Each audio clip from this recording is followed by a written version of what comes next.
Hello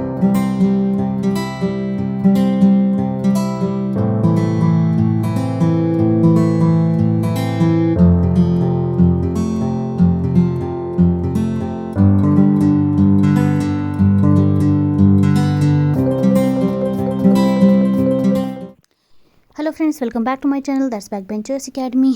आज का हमारा जो टॉपिक है that is called as United States digital cellular. यहाँ पे हम IS 136 एंड IS 54 को डिस्कस करेंगे, उनकी फीचर्स वगैरह और उसके बारे में। ओके, तो चलिए स्टार्ट करते हैं हम आज का लेक्चर। तो यूनाइटेड स्टेट्स में क्या था, सबसे पहले जो डिजिटल सेल्यूलर स्टैंडर्ड्स यूज़ किए गए थे वायरलेस कम्युनिकेशन में, उसको बोला गया था IS 136। एक्चुअली जो ये IS 136 था, ये था पार्ट ऑफ डिजिटल AMPS। और AMPS किस फैमिली किससे, इसको हम DAMPS भी बोलते हैं। मतलब D मतलब डिजिटल AMPS एंड IS का मतलब क्या है, इन टर्म स्टैंडर्ड। तो हमारे पास दो थे। पहला जो था IS 54 जो था, ये पहला जनरेशन था TDMA डिजिटल सेल्यूलर सिस्टम का। ये रिलीज़ किया था 1991 में, ठीक है। तो सेकंड वाला जो हमारा था वो IS 136 है। IS क्या है, इंटर्न स्टैंडर्ड 136। ये सेकंड जनरेशन था TDMA डिजिटल सेल्यूलर सिस्टम का, ठीक है। अब हम देखते हैं यहाँ पे कुछ की पॉइंट्स देखते हैं, US डिजिटल सेल्यूलर के बारे में कुछ पॉइंट्स नोट करते हैं, ठीक है। तो सबसे पहले हम बात करेंगे IS 136 के बारे में, ठीक है। तो जो IS 136 था, ये हमारा सबसे पहला जो था डिजिटल सेल्यूलर स्टैंडर्ड था, यूज़ किया गया था US में। यूनाइटेड स्टेट्स में बहुत टाइम तक ये यूज़ करते थे, क्योंकि इसकी जो कैपेसिटी थी काफ़ी अच्छी थी एज़ कम्पेयर टू पुराने एनालॉग AMPS सिस्टम से। तो सेकंड, इसका दूसरा पॉइंट DAMPS, डी का मतलब डिजिटल। IS 136 जो था वो था डिजिटल AMPS, उसको डिजिटल AMPS माना जाता था, ठीक है।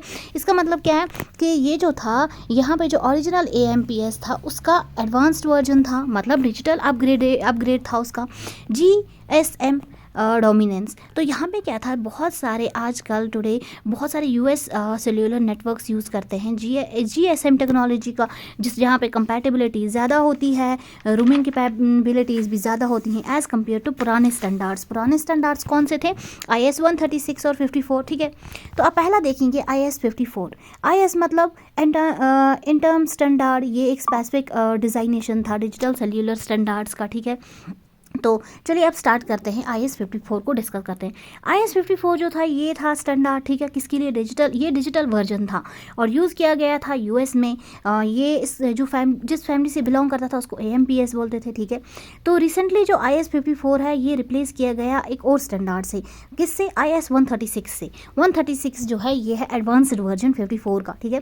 तो IS 54 जो था, ये सबसे फर्स्ट मोबाइल कम्युनिकेशन सिस्टम था जहाँ पे सिक्योरिटी भी थी, और सबसे पहला था जहाँ पे TDMA टेक्नोलॉजी यूज़ हुई थी, कहाँ पे, 54 में। तो IS 54 टेक्नोलॉजी जो है वायरलेस कम्युनिकेशन में यूज़ होती है।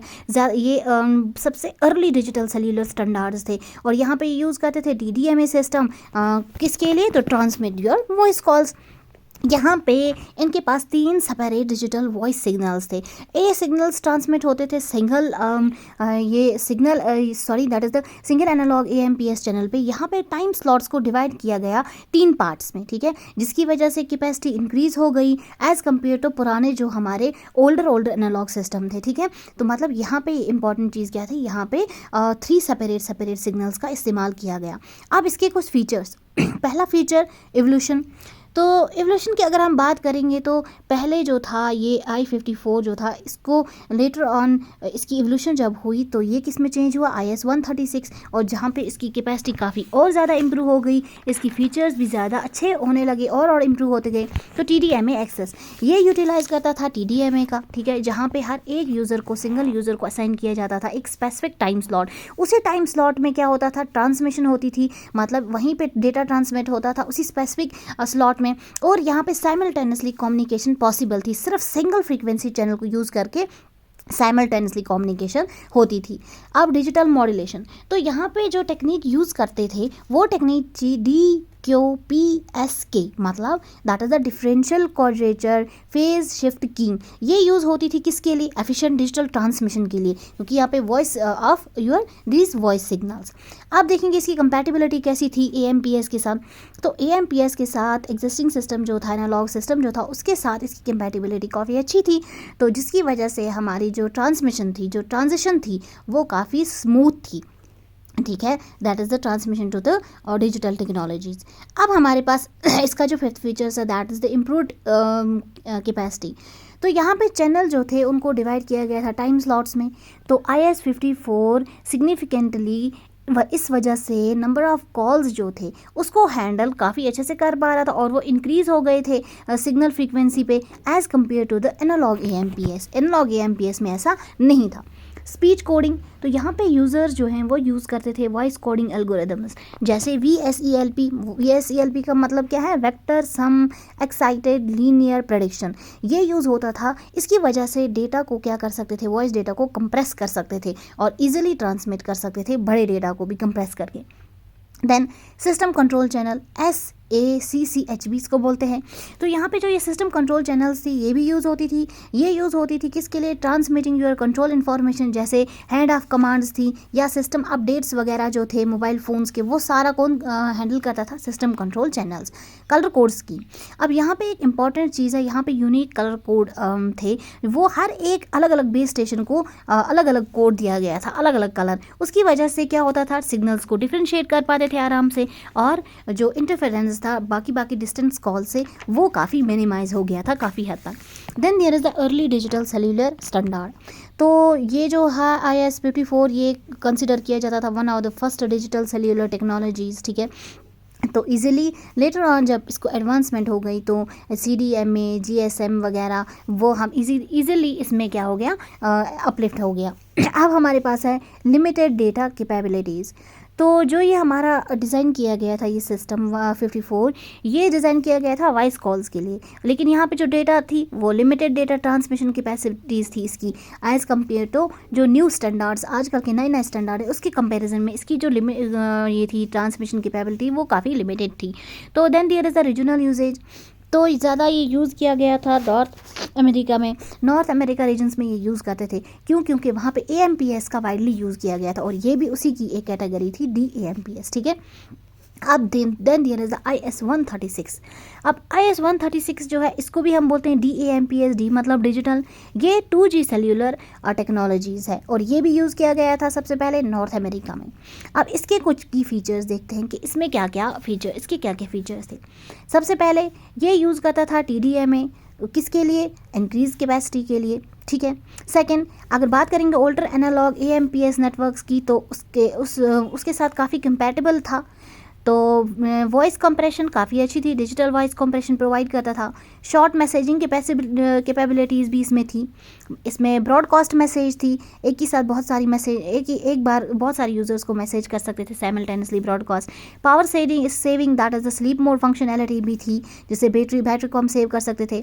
यहाँ पे क्या था? ये अलो करता था हमारे पास efficient use of existing frequency spectrum. ठीक है, जिसकी वजह से वॉइस क्वालिटी काफ़ी इंप्रूव थी और बेसिक डेटा सर्विसेज जो थे वो भी काफ़ी अच्छे थे एज़ कम्पेयर टू इसके पुराने जो एनालॉग प्रेडिसेसर्स थे। ठीक है, जैसे 54 वाला 54 में ये वाली फीचर्स नहीं थे, तो ये थोड़ा अपलिफ्टमेंट था, उसी का एडवांस्ड वर्जन था। अब ये अगर ट्रांसमिशन की बात करेंगे तो फ्रीक्वेंसी बैंड्स तो 30 किलोहर्ट्ज़ तक थी एज जैसे एनालॉग AMPS में थी। तो इसकी वजह से जो ट्रांसमिशन थी वो काफ़ी स्मूथ थी, तो इजीली ट्रांसमिट होता था। अब 136 जो था इसमें जो फीचर्स है, नंबर ऑफ़ फीचर्स काफ़ी ज़्यादा थे एज़ कम्पेयर टू 54 स्पेसिफिकेशन में, जैसे टेक्स्ट मैसेजिंग थी, सर्किट स्विचिंग डेटा था, इसी तरह से कंप्रेशन प्रोटोकॉल जो थी वो भी काफ़ी इम्प्रूव हो गया था। 54 में भी था कंप्रेशन, डेटा कंप्रेशन, लेकिन उतना इम्प्रूव्ड नहीं था। अब इसके कुछ फीचर्स देखते हैं। पहला फीचर इसका TDMA टेक्नोलॉजी। यहाँ पे हर एक रेडियो चैनल को डिवाइड किया गया था टाइम स्लॉट्स में, जिसकी वजह से मल्टीपल साइमल्टेनियसली कॉल्स हो सकती थी एक ही बार सिंगल फ्रीक्वेंसी पे। ठीक है, ये किसके फीचर्स हम पढ़ रहे हैं? IS-136 के। अब second backward compatibility with AMPS। अब यहाँ पे ये भी काफ़ी कंपैटिबल था, तो जो ट्रांजिशंस थी काफ़ी स्मूथ थी, एनालॉग से डिजिटल नेटवर्क से काफ़ी इजीली जा सकते थे। और अगर यूटिलाइजेशन की बात करेंगे तो यूज़ क्या करते थे? Same frequency bands. Then there is digital voice compression, तो वॉइस की क्वालिटी जो थी काफ़ी इंप्रूव हो गई थी अब इस वाले सिस्टम में, और कॉल कैपेसिटी भी काफ़ी इंक्रीज़ हो गई थी क्योंकि जो डेटा कंप्रेशन था यहाँ पे वो काफ़ी अच्छा था, ठीक है, यहाँ पे हम कंप्रेस कर सकते थे वॉइस डेटा को। कंट्रोल चैनल्स, अब यहाँ पे बहुत डिजिटल भी और एनालॉग कंट्रोल चैनल्स यूज़ की जाती थी। डिजिटल में DCCH एंड एनालॉग में ACC, ये यूज़ किए जाते थे किसके लिए, मैनेजिंग कॉल्स, या किसके लिए यूज़ की जाती थी, दैट इज़ ताकि ये ओल्डर सिस्टम्स के साथ कंपैटिबल रह पाए। Then there is short messaging service, या जिसको हम SMS भी बोलते हैं, यहाँ पे टेक्स्ट मैसेजिंग फंक्शनैलिटी भी इसमें थी। ब्रॉडकास्ट मैसेजिंग, अब ब्रॉडकास्ट मैसेजिंग पता है आपको, यहाँ पे क्या होता था, यहाँ पे हम सेम मैसेज एक ही बार बहुत सारे यूज़र्स को साइमल्टेनियसली सेंड कर सकते थे, ठीक है, एक ही बार ग्रुप बना के इजीली ट्रांसमिट होता था, अलग अलग ट्रांसफ़र करने की ज़रूरत नहीं थी। पावर सेविंग मोड्स, तो यहाँ पे स्लीप मोड इसमें फंक्शनैलिटी थी जिसकी वजह से अगर बैटरी यूज़ नहीं हो रही है हमें, तो उस टाइम पे हम क्या कर सकते थे, कंजर्व कर सकते थे बैटरी की लाइफ को जब यूज़ में ना हो। तो ये था हमारा आज का वीडियो, आपको आई होप आपको समझ आया होगा। अगर मेरे चैनल पे नए हैं, लाइक शेयर कमेंट सब्सक्राइब।